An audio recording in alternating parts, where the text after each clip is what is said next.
भुकेने झोपलेले डोळे स्वप्न पाहायचं धाडस करत नाहीत, पण जेव्हा शिष्यवृत्ती येते तेव्हा ती स्वप्न खऱ्या वाटेवर वळतात.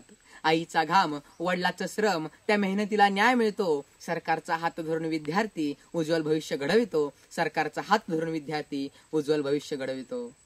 गरिबीची भिंत फोडून ज्ञानाचा दरवाजा उघडणारी शिष्यवृत्ती योजना मात्र अनेक विद्यार्थ्यांचं स्वप्न मात्र नक्कीच घडवत असते. नमस्कार, मी शुभम ज्ञानेश्वर कोळी, नवरोजीवाडिया महाविद्यालय पुणेचा विद्यार्थी. आज care of public safety association Maharashtra राज्य आयोजित राष्ट्रीय वक्तृत्व स्पर्धेच्या अंतिम फेरीमध्ये मी आपणासमोर विषय मांडतोय, शासनाची शिष्यवृत्ती योजना व अंमलबजावणी. खरं तर विद्या हीच खरी शक्ती आहे असं आपल्या संस्कृतीत म्हटलं जातं, परंतु हीच विद्या प्राप्त करण्यासाठी अनेक वेळा पैशांची गरज भासू लागते. आपल्याकडे असे अनेक विद्यार्थी आहेत जे प्रचंड मेहनती व बुद्धिमान आहेत, परंतु आर्थिक परिस्थितीमुळे त्यांना आपलं शिक्षण अपूर्णच ठेवावं लागतं. अशा वेळेस हे शासन अनेक स्तरांवरती शिष्यवृत्ती योजना राबवत असतं, जसं की प्राथमिक व माध्यमिक स्तरावर, उच्च माध्यमिक स्तरावर, पदवी व पदव्युत्तर स्तरावर. त्याचबरोबर अनुसूचित जाती जमाती, भटक्याविमुक्त जाती, इतर मागासवर्ग, अल्पसंख्याक, आदिवासी, अपंग विद्यार्थ्यांसाठी हे शासन अनेक शिष्यवृत्ती योजना राबवत असतं. उदाहरणार्थ केंद्र शासनाची अनेक शिष्यवृत्ती योजना आहेत, जसं की अल्पसंख्याक विद्यार्थ्यांसाठीची पोस्ट मॅट्रिक शिष्यवृत्ती योजना, अपंग विद्यार्थ्यांसाठीची पोस्ट मॅट्रिक शिष्यवृत्ती योजना, त्याचबरोबर महाविद्यालयीन व विद्यापीठीय विद्यार्थ्यांसाठीची सेंट्रल सेक्टर शिष्यवृत्ती योजना, अशा अनेक शिष्यवृत्ती योजनांचा लाभ कित्येक विद्यार्थी घेत आहेत. विद्यार्थी मित्रांनो, शिष्यवृत्ती योजना म्हणजे फक्त पैसा नाही, तर विद्यार्थ्यांच्या स्वप्नांना भरारी देण्याची एक संधी आहे. आणि अशा कित्येक विद्यार्थ्यांच्या स्वप्नांना भरारी देण्याचं काम हे शासन या शिष्यवृत्ती योजनांमार्फत करत आहेत. खरं वाईट तर तेव्हा वाटतं मित्रांनो, जेव्हा आज आपली घरची परिस्थिती, आर्थिक परिस्थिती बरोबर नाही म्हणून अनेक विद्यार्थी मजुरी करण्याचं ठरवतात. अशा वेळेस हे शासन आमच्या विद्यार्थ्यांना जी शिष्यवृत्ती योजना देतं ना, ते आमच्या विद्यार्थ्यांसाठी एक आर्थिक संजीवनीच बनते. हो, एक आर्थिक संजीवनीच बनते. एवढंच नाही मित्रांनो, तर राज्य शासनाकडूनही अनेक शिष्यवृत्ती योजना आज आमच्या विद्यार्थ्यांसाठी उपलब्ध आहेत.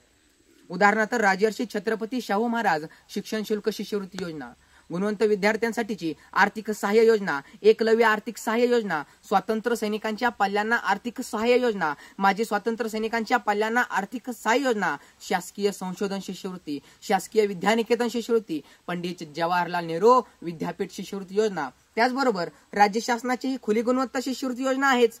त्याचबरोबर राज्य शासनाची अल्पसंख्याकांसाठीची शिष्यवृत्ती योजना आहे. अशा एक नाही तर अनेक शिष्यवृत्ती योजना हे शासन आमच्या विद्यार्थ्यांना पुरवत असतं आणि उपलब्ध करून देत असतं. एवढंच नाही मित्रांनो, जे विद्यार्थी शहरासारख्या ठिकाणी शिक्षणासाठी गेलेले आहेत, ते विद्यार्थी शिक्षणासोबत राहण्याचा आणि खाण्याचा खर्च करू शकत नाहीत. अशा विद्यार्थ्यांसाठी पंजाबराव देशमुख वसतिगृह निर्वाह भत्ता योजना, या योजनांमधून त्या विद्यार्थ्यांना वसतिगृह उपलब्ध करून दिलं जातं. याशिवाय त्या विद्यार्थ्यांना खाण्याची सोय उपलब्ध करून दिली जाते. या अशा योजना आज आमच्या विद्यार्थ्यांसाठी अत्यंत महत्वाच्या ठरत आहेत. आर्थिकदृष्ट्या दुर्बल असलेल्या विद्यार्थ्यांना हे शासन जे शिष्यवृत्ती योजना पुरवतं ना, त्या शिष्यवृत्ती योजनेमुळे आमच्या विद्यार्थ्यांच्या पंखांना बळ येतं. विद्यार्थी मित्रांनो, मग तुम्ही म्हणाल काय होतं या शिष्यवृत्ती योजनेमुळे? अहो, काय होतं? ग्रामीण भागातील गरीब कष्टकऱ्यांच्या, मागासवर्गीय, अल्पसंख्याक, दीनदुबळ्यांच्या, अपंगांच्या विद्यार्थ्यांना जो शिकण्याचा आत्मविश्वास मिळतो ना, तो या शिष्यवृत्ती योजनेमधून मिळतोय मित्रांनो. कारण ज्यावेळेस परिस्थितीसमोर हात टेकावे लागतात ना, त्यावेळेस ना मनामध्ये शिकण्याची जिद्द राहते, ना मनामध्ये शिकण्याची उमेद राहते. मित्रांनो, केंद्र सरकारच्या अहवालानुसार गेल्या 5 वर्षांमध्ये 2.22 कोटी विद्यार्थ्यांनी विविध शिष्यवृत्ती योजनांचा लाभ घेतलाय. एवढंच नाही तर आपल्या महाराष्ट्राच्या महाडीबीटी पोर्टलवर 2023-24 मध्ये तब्बल 57 लाख विद्यार्थ्यांनी शिष्यवृत्ती योजनेसाठी फॉर्म भरलेले आहेत. विद्यार्थी मित्रांनो, एवढंच नाही तर नॅशनल स्कॉलरशिप पोर्टलवरती यंदा 22.94 लाख विद्यार्थ्यांनी अर्ज भरलेले आहेत आणि त्यातील 18.69 लाख अर्ज मंजूर झालेले आहेत. इतके विद्यार्थी या शिष्यवृत्ती योजनांचा लाभ आज घेत आहेत. ही सगळ्यात मोठी आणि महत्वाची गोष्ट आहे. याच शिष्यवृत्ती योजनेबाबत एक उदाहरण मला आपणास आवर्जून सांगावंसं वाटतं. असाच एक आमच्या भागातील अत्यंत हुशार विद्यार्थी होता. मुलगा अत्यंत हुशार होता, पण आतापर्यंत गावाकडे शिक्षण घेतलं होतं, परंतु पहिल्यांदाच शहरासारख्या ठिकाणी उच्च शिक्षणासाठी जाणार होता. घरची परिस्थिती अत्यंत हलाखीची होती. बाप कर्जबाजारी होता.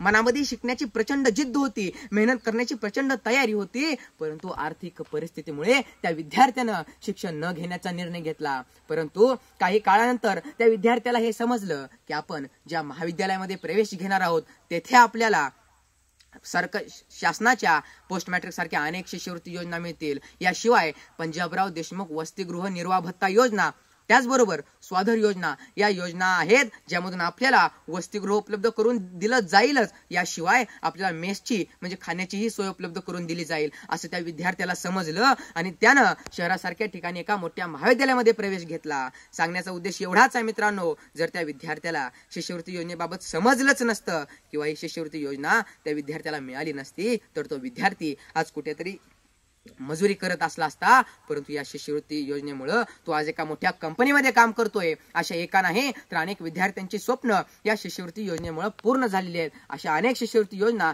हे शासन आमच्या विद्यार्थ्यांना राबवत असतं.